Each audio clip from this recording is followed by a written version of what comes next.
మన ప్రభువు అయిన యేసుక్రీస్తు నామంలో మీ అందరికీ నా హృదయపూర్వకమైన వందనాలు. దేవుడి దినమంతా మీకు తోడై ఉండి మిమ్మల్ని ఆశీర్వదించి కాపాడునుగాక. పరిశుద్ధ గ్రంథంలో నుండి యెషయా ప్రవచన గ్రంథం 42వ అధ్యాయం 16వ వాక్యాన్ని నేను చదువుతూ ఉన్నాను. మీ పరిశుద్ధ గ్రంథమైన బైబిల్ తెరచి చూడండి. నేను వారిని విడవక ఈ కార్యములు చేయుదును. దేవాతి దేవుడు తన ప్రజలైన ఇశ్రాయేలులను గూర్చి ఒక శ్రేష్టమైన మాట చెప్తున్నారండి. నా జనులైన ఇశ్రాయేలీయులను విడవక నేను ఈ కార్యము చేయబోతూ ఉన్నాను. అంటే అప్పటి వరకు దేవుని పేరు పెట్టబడిన ప్రజలు దేవునికి దూరం అయిపోయారు. దేవుడు కూడా వారికి దూరంగా నిలిచిపోయాడు. దేవుడు దూరంగా ఉన్నాడు. తన జనులైన ఇశ్రాయేలీయులు దేవునికి దూరమై ఉన్నారు. దూరమై ఇశ్రాయేలీయులు బాధపడుతూ కన్నీరు కారుస్తూ వేదన చెందుతున్నారండి. అయ్యో, మా దేవుడు మమ్మల్ని విడిచిపెట్టారే, మా దేవునికి మేము దూరం అయిపోయామే, మా దేవుని సన్నిధిలో ఉండవలసిన మేము, మా దేవునితో అడుగులు వేయవలసిన మేము, మా దేవుని సన్నిధిలో ఉండి మా దేవుని చేత ఆశీర్వాదాలు పొందవలసిన మేము మా దేవునికి దూరమైపోయి మా దేవుని యొద్ద నుండి వచ్చే ఆశీర్వాదాన్ని పోగొట్టుకుంటున్నాం అని దేవుని పేరు పెట్టబడిన ప్రజలు దేవుని సన్నిధిలోనికి వచ్చి దేవుని సన్నిధిలో ఒక చిన్న ప్రార్థన చేస్తున్నారు. అయ్యా, ఒకవేళ మేము మీకు దూరమైపోయాం, మేము దూరమైపోయి నీ వలన కలిగే మేలును, నీ వలన కలిగే ఆశీర్వాదాన్ని, నీ వలన కలిగే ఆ దీవెన మేము పోగొట్టుకుంటూ వచ్చాం. ఒక్కసారి నీ కనుదృష్టి మా మీద నిలిపి మరలా నీవు మాకు సమీపంగా ఉండు అని ఇశ్రాయేలీయులందరూ దేవుని సన్నిధిలో ప్రార్థన చేస్తున్నారండి. దేవాతి దేవుడు వారి ప్రార్థన విని వారి మూలుగులను చూచి వారి మూలుగులను విని వారు పడుతున్న కష్టమును చూచి దేవుడు వారితో ఒక శ్రేష్టమైన మాట చెప్తున్నారు. నా జనులైన ఇశ్రాయేలు వారులారా, నా జనులైన సర్వసమాజమా, మీరు భయపడవలసిన అక్కరలేదు, మీరు కలతలు చెందవలసిన అక్కరలేదు. ఎందుకంటే నేను మిమ్మల్ని విడవకుండా ఇక మీదట మీ ఎడల నేను కార్యములు జరిగించబోతూ ఉన్నాను, నేను కార్యములు నెరవేర్చబోతూ ఉన్నాను. ఇక మీదట నేను మిమ్మల్ని విడిచిపెట్టను, ఇక మీదట నేను మీకు దూరముగా ఉండను, ఇక మీదట నేను మీకు దూరము కాకుండా నేను మీకు సమీపంగా నిలిచి మీకు కావలసిన ప్రతి దీవెన నేను ఇస్తాను అని ఇశ్రాయేలీయులను గూర్చి దేవుడు ఒక వాగ్దానపూరితమైన మాట చెప్తున్నారండి. నేను వారిని విడవక ఈ కార్యము చేస్తాను అని. నిజమే, ఈ సంవత్సరం ప్రారంభం నుండి ఒకవేళ నీవు దేవునికి దూరం అయిపోయావేమో, నీ కుటుంబం దేవునికి దూరం అయిపోయిందేమో, అందుకే ఏ మేలును నువ్వు పొందలేకపోయావు. ఈ సంవత్సరం ప్రారంభం నుండి ఈ క్షణం వరకు నీవు దేవునికి దూరం అయిపోయి దేవుడు నీ పట్ల ఏ కార్యములు జరిగించలేదేమో. నా ప్రభు మరలా నీతో చెప్తూ ఉన్నారు, ఈ మాటలు వింటున్న సర్వసమాజమా, మీరు భయపడవలసిన అక్కరలేదు. నేను మిమ్మల్ని విడిచిపెట్టకుండా మీ ఎడల నేను కార్యములు జరిగించబోతూ ఉన్నాను. నేను ఇక మీదట మిమ్మల్ని విడిచిపెట్టను. నా ప్రభువు అయిన యేసుక్రీస్తు మిమ్మల్ని విడిచిపెట్టకుండా నా దేవుడు మీతో నిలిచి మీతో నడిచి మిమ్మల్ని పట్టుకొని భయపడకండి.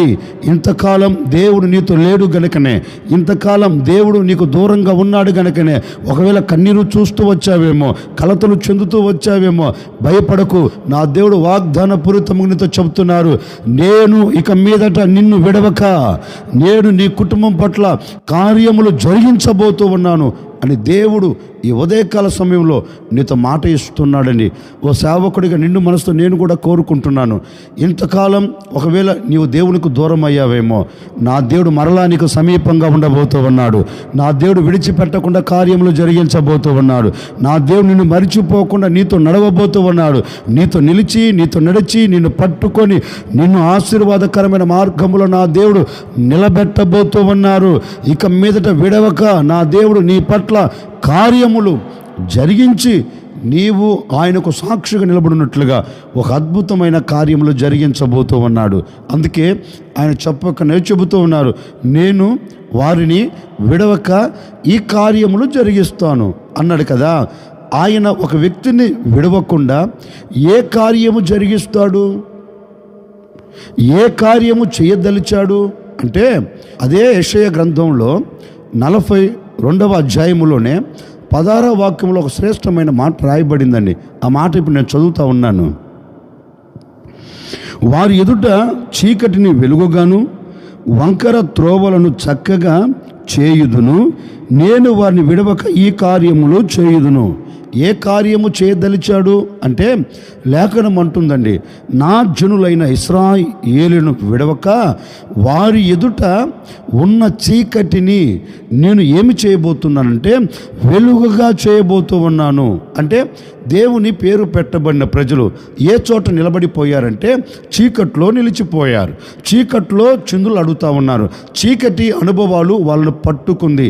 ఈ చీకట్లో నిలబడినందువలన వారు వెలుగును చూడలేకపోయారు. వారు వెలుగును చూడకపోయినందువలన వారికి కలిగినది ఏంటంటే నష్టం. ఎందుకంటే చీకట్లో ఉన్నారు కదా, చీకటి అనుభవాలలో నడిపించబడుతున్నారు కదా. చీకటి అనుభవాలలో నడిపించబడుతున్నందువలన వారికి కలిగినది ఏంటి అంటే ఒక్క మేలు కూడా వారికి కలగట్లేదండి. ఎందుకంటే చీకటి ఛాయ వారి ఎదుట నిలబడింది, వెలుగు వారికి కనబడలేకపోయిందండి. అందుకే దేవుడు అంటారు, నా ప్రజలు ఇక మీదట చీకటిలో ఉండకుండా, నా ప్రజలు ఇక మీదట చీకటి అనుభవాలలో ఉండకుండా నేను చీకటిలో నుండి వారు వెలుగు సంబంధులుగా వారిని చీకట్లో నుండి వెలుగులోనికి తీసుకొని రాబోతూ ఉన్నాను. అంటే వారి చీకటి ఛాయలు నేను తెంపి వారి మబ్బు దినాలు నేను విడగొట్టి నేను వారికి వెలుగును కలగ చేయబోతున్నా.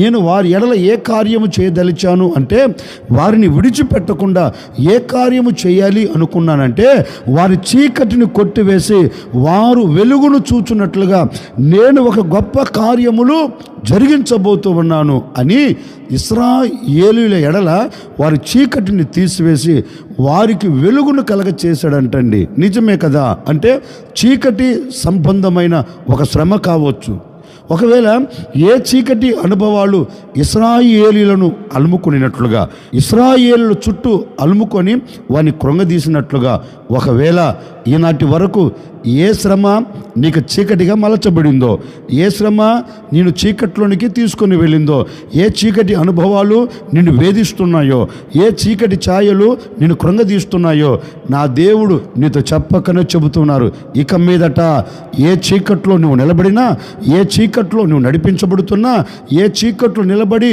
నీవు కృంగిపోతూ ఉన్నా, నా ప్రభు నీతో చెప్పకనే చెబుతూ ఉన్నారు. ఈ సంవత్సరం ప్రారంభము నుండి ఈనాటి వరకు ఒకవేళ నీ ఆత్మీయతకు చీకటి అలుముకుందేమో, నీ చేతి పనికి చీకటి అలుముకుందేమో, నీ కుటుంబానికి చీకటి అలుముకుందేమో, ఈ చీకటి అనుభవాలు అలుముకునినందువలనే ఒకవేళ ఇప్పటి వరకు నీవు కష్టములు నిలిచిపోయి ఉన్నావేమో, నాకు తెలియదండి.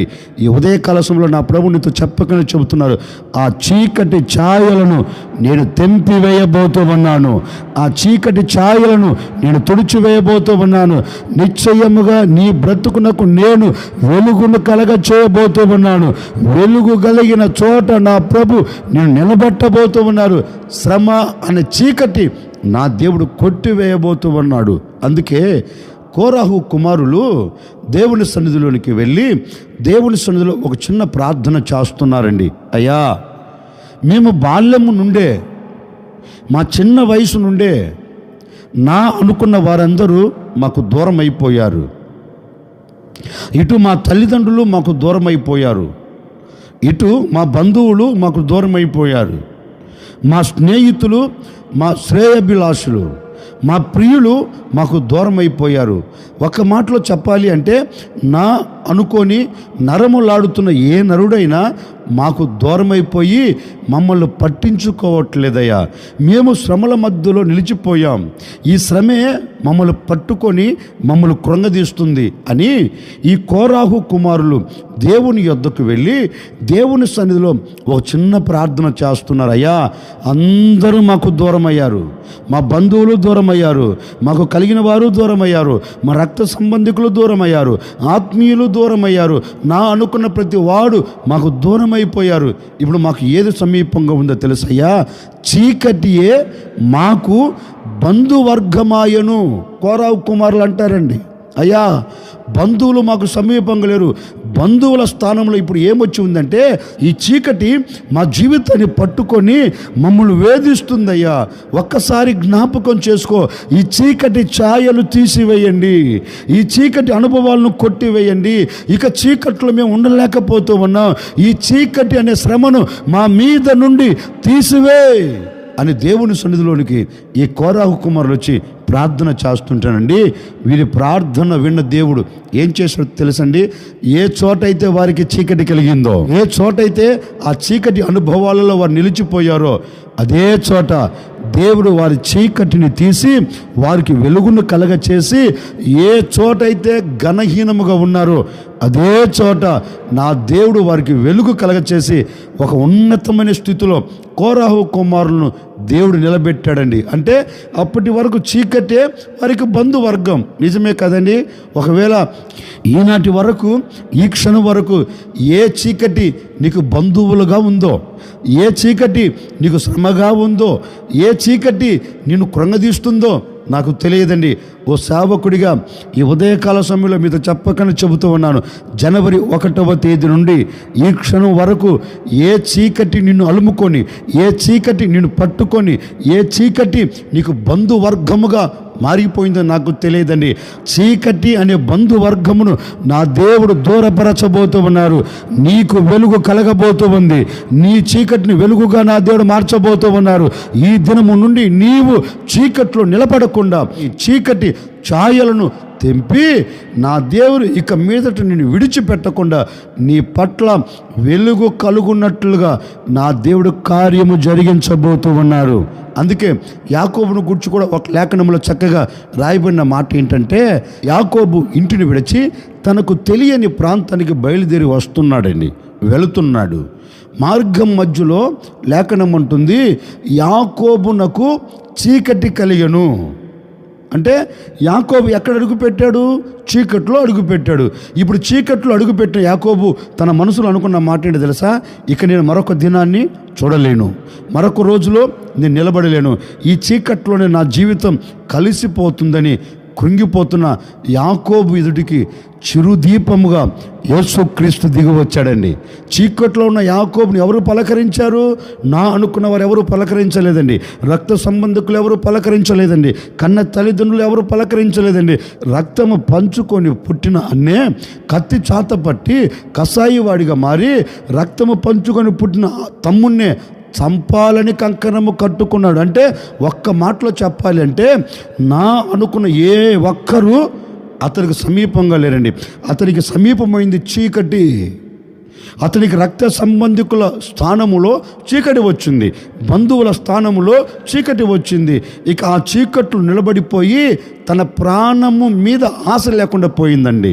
ఆశ లేకుండా పోయి కుప్పగా కోల్చబడితే సృష్టించిన సృష్టికర్త ఆ చీకట్లో ఉన్న యాకోబు యొద్దకు చిరుదీపముగా దిగివచ్చాడు.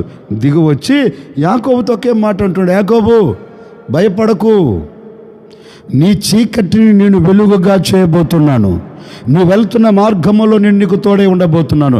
నిశ్చయముగా నేను నీ చీకటిని తీసి నిన్ను అత్యధికముగా ఆశీర్వదించబోతున్నాను అని యాకోబు చీకటిని తీసివేసి యాకోబునకు వెలుగును కలగచేసి యాకోబును ఆశీర్వదించినట్లుగా లేఖనంలో గ్రంథస్థం చేయబడిందండి. ఓ సేవకుడు నేను కూడా మీతో చెప్పాలనుకున్న మాట ఏంటంటే, కోరాహు కుమారుల చీకటిని తీసివేసిన దేవుడు, ఇశ్రాయేలీయుల చీకటిని తీసివేసిన దేవుడు, యాకోబునకు కలిగిన చీకటిని తీసివేసిన దేవుడు నీ కుటుంబానికి పట్టిన చీకటిని ఎందుకు తీసివేయడు? ఆ చీకటి ఛాయలు ఎందుకు కొట్టివేయడు? ఆ చీకటిని తీసివేసి వెలుగును కలగచేసి ఎందుకు నిన్ను ఆశీర్వదించడు? నిశ్చయముగా నీ చీకటి ఛాయలు నా దేవుడు తీసివేసి చిరుదీపంగా నా దేవుడు నీ ఎదుట ప్రత్యక్షం కాబోతూ ఉన్నాడు. చీకట్లో ఉన్న నీ కుటుంబానికి, చీకట్లో ఉన్న నీ వ్యక్తిగత జీవితమునకు నా దేవుడు చిరుదీపంగా ప్రత్యక్షం కాబోతూ ఉన్నాడు. చిరుదీపంగా ప్రత్యక్షమై నీ చీకటిని కొట్టివేసి యాకోబును ఆశీర్వదించిన దేవుడే, కోరహు కుమారులు ఆశీర్వదించిన దేవుడే ఈ మాటలు వింటున్న నీ జీవితమును కూడా ఆశీర్వదించబోతూ ఉన్నాడు. నీ చీకటి వెలుగుగా నా దేవుడు మార్చబోతూ ఉన్నాడు, వెలుగుగా చేయబోతూ ఉన్నాడు, చీకటిని కొట్టివేయబోతూ ఉన్నాడు. వెలుగుగా మార్చిన దేవుడు నిన్ను అత్యధికముగా ఆశీర్వదించబోతూ ఉన్నాడు. నీ శాపమును కొట్టివేయబోతూ ఉన్నాడు. నిన్ను ఆశీర్వదించగలిగిన యేసు నీతో చెప్తూ ఉన్నాడండి, నీ చీకటిని వెలుగుగా చేసి నేను నిన్ను ఆశీర్వాదకరంగా నిలబెట్టబోతున్నాను. చీకటి అలుముకొని కన్నీరు కారుస్తున్న చోటే నా దేవుడు నీ కన్నీటిని తుడిచివేయబోతూ ఉన్నాడు. చీకటి అలుముకొని ఘనహీనంగా మలచబడిన చోటే నీ చీకటిని తీసివేసి వెలుగును కలగచేసి నేను ఘనపరచబోతూ ఉన్నాడు. నేను ఘనతలో నిలబెట్టబోతూ ఉన్నాడు. అద్భుతం చూడబోతూ ఉన్నావు. ఆశ్చర్యమైన కార్యం జరిగించబోతూ ఉన్నాడు. నీ వ్యాపారమునకు కలిగిన చీకటి యేసు నామములో తొలగిపోవునుగాక. నీ వ్యాపారమునకు కలిగిన చీకటి యేసు నామములో కొట్టివేయబడునుగాక. నీ చేతి పనికి కలిగిన చీకటి యేసు నామములో తుడిచివేయబడునుగాక. వెలుగు కలుగునుగాక, వెలుగు కలుగునుగాక, వెలుగు కలుగునుగాక. ఈ ఉదయకాల సమయంలో మనసారా కోరుకొని మిమ్మల్ని ఆశీర్వదిస్తున్నానండి. మీ చీకటినంతటిని దేవుడు దూరపరచునుగాక. దేవుడు నిన్ను విడవక నా దేవుడు నీ చీకటిని తీసివేసి వెలుగుకరమైన చోట నా దేవుడు నిన్ను నిలబెట్టునుగాక. నీవు నీ కుటుంబం వెలుగును చూచెదరుగాక. నీ వ్యాపారంలో వెలుగు కలుగునుగాక. నీ చేతి పనిలో వెలుగు కలుగునుగాక.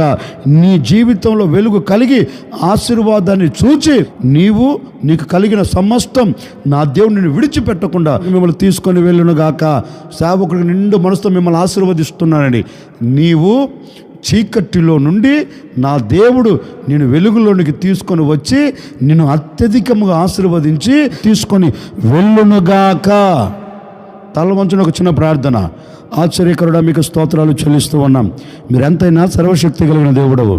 జనవరి 1వ తేదీ నుండి ఒకవేళ ఈ క్షణం వరకు మేము చీకట్లో ఉన్నామేమో, మా చీకటిని వెలుగుగా చేయగలిగిన దేవుడిగా మీరు మాకు ప్రత్యక్షమయ్యారు.